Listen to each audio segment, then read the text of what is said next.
வெளிநாட்டு வாழ்க்கை அப்படிங்கிறது தனக்குள்ள இருக்கிற ஒரு கஷ்டத்தை அடுத்தவனுக்கு காட்டாம மறைச்சு வாழ்ற ஒரு வாழ்க்கை தான் இந்த வெளிநாட்டு வாழ்க்கை. கண் வலி என்றாலும் கண்ணில் ஊதிவிட முடியாது. பெற்ற தாய் மனம் நோக்கும் என்று தன் வேலையை உயர்வாக கூறி விரல் வீங்க வேலை செய்யும் ஒரு இடம்தான் இந்த வெளிநாட்டு வாழ்க்கை.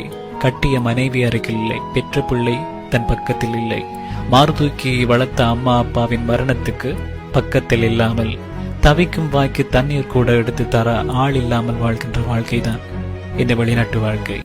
ஒரு